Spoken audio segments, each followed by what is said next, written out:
बिस्मिल्लाहिर्रहमानिर्रहीम। अस्सलाम वालेकुम। Welcome to part 2 of split plot design. जैसा कि आपको मैंने कहा फर्स्ट वीडियो में, होल प्लॉट्स और सब प्लॉट्स का मैंने आपको समझा दिया। होल प्लॉट्स में हम वो फैक्टर्स लेते हैं जिनके लिए हमें लार्जर एक्सपेरिमेंटल यूनिट्स की ज़रूरत होती है। ऐसा फैक्टर जिसके लेवल्स ऐसे हों जिसके लिए लार्जर एक्सपेरिमेंटल यूनिट्स की ज़रूरत हो, तो वो होल प्लॉट्स में जाएंगे। जो लार्जर यूनिट्स होंगे उनको होल प्लॉट्स कहा जाता है। जबकि दूसरा फैक्टर जिसके लेवल्स ऐसे हों जिनके लिए हमें स्मॉलर एक्सपेरिमेंटल यूनिट्स की ज़रूरत हो, तो उनको हम सब प्लॉट्स में या स्मॉलर यूनिट्स में डालेंगे, जिनको सब प्लॉट्स या स्प्लिट प्लॉट कहा जाता है। अब जैसे कि पहले आपको मैं बता चुकी हूँ कि जो लार्जर यूनिट्स होंगे जिनको होल प्लॉट्स कहा जाता है, वो साइज़ में बड़े होंगे, एक दूसरे से फासले पे होंगे, जिसकी वजह से उनके एक्सपेरिमेंटल एरर बड़ा आएगा। इसी तरह जो सब प्लॉट्स होंगे या स्प्लिट प्लॉट्स होंगे, उनमें डिस्टेंस कम होगा, जिसकी वजह से उनका एक्सपेरिमेंटल एरर कम आएगा। तभी हम ये जो स्प्लिट प्लॉट डिज़ाइन है, इसको हम तब भी यूज़ कर सकते हैं जब हमें कोई से दो फैक्टर्स अवेलेबल हों और हमारा इंटरेस्ट किसी एक फैक्टर में ज़्यादा हो, या हम चाहते हैं कि किसी एक फैक्टर, इन दोनों फैक्टर में से एक फैक्टर ऐसा हो जिसके लिए हमें रिज़ल्ट्स बहुत ही प्रिसाइज और बहुत एक्यूरेट रिज़ल्ट्स चाहिए हों, तो तब भी हम स्प्लिट प्लॉट डिज़ाइन यूज़ करते हैं। तो वो फैक्टर जिसमें हमारा इंटरेस्ट हो या जिसके रिज़ल्ट्स हमें बहुत एक्यूरेट और बहुत प्रिसाइज चाहिए होते हैं, तो उसको हम सब प्लॉट्स में डाल देते हैं, वहाँ पर इसको अप्लाई कर देते हैं। इसकी वजह यह है कि जो सब प्लॉट्स हैं या जो स्प्लिट प्लॉट्स हैं, उनके एरर कम होते हैं। जब एरर कम होगा तो रिज़ल्ट्स प्रिसाइज आएंगे। अच्छा, जब हम अनोवा टेबल लिखेंगे, अनोवा टेबल में स्टार्ट में हमारे पास सब प्लॉट होल प्लॉट्स जो होगा उसका सोर्स आएगा और उसका सम ऑफ स्क्वायर लिखा जाएगा। फिर उसके बाद होल प्लॉट का एरर हम कैलकुलेट करेंगे और वो एरर लिखेंगे। इसके बाद हमने स्प्लिट प्लॉट का सम ऑफ स्क्वायर लिखना है, उसका सोर्स आएगा।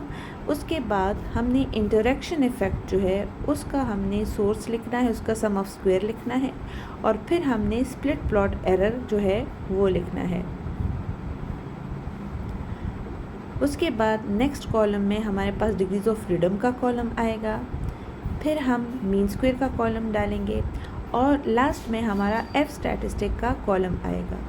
एफ स्टैटिस्टिक में जब हम एफ स्टैटिस्टिक कैलकुलेट करेंगे, तो जो होल प्लॉट का मीन स्क्वायर होगा उसको हम होल प्लॉट के एरर पे डिवाइड करेंगे। इसी तरह सब प्लॉट का जो मीन स्क्वायर होगा उसको हम स्प्लिट प्लॉट के एरर पे डिवाइड करेंगे। लाइक अनोवा में दो एरर होंगे, एक होल प्लॉट का एरर होगा और एक स्प्लिट प्लॉट का एरर होगा।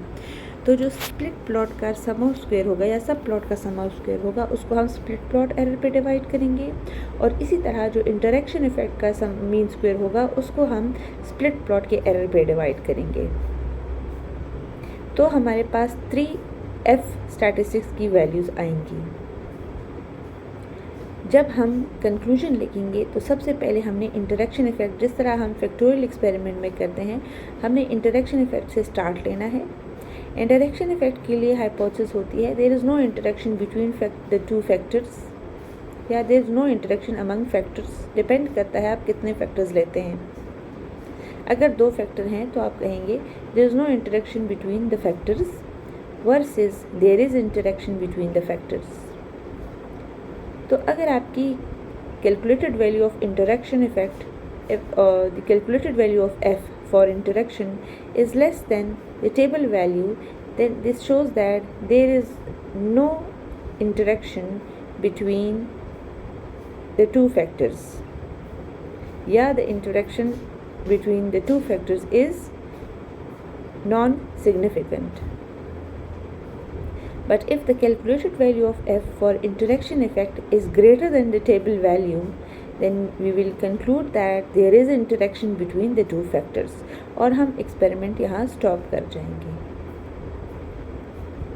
अगर हमारे पास इंटरेक्शन इफ़ेक्ट नॉन सिग्निफिकेंट आए, तो फिर हम मेन इफ़ेक्ट्स और जो सब प्लॉट्स हैं उनके इफ़ेक्ट्स का या उनके जो F वैल्यूज़ हैं उनको हम टेबल वैल्यूज़ के साथ चेक करेंगे और देखेंगे कि वो उनके रिज़ल्ट सिग्निफिकेंट है या नॉन सिग्निफिकेंट है।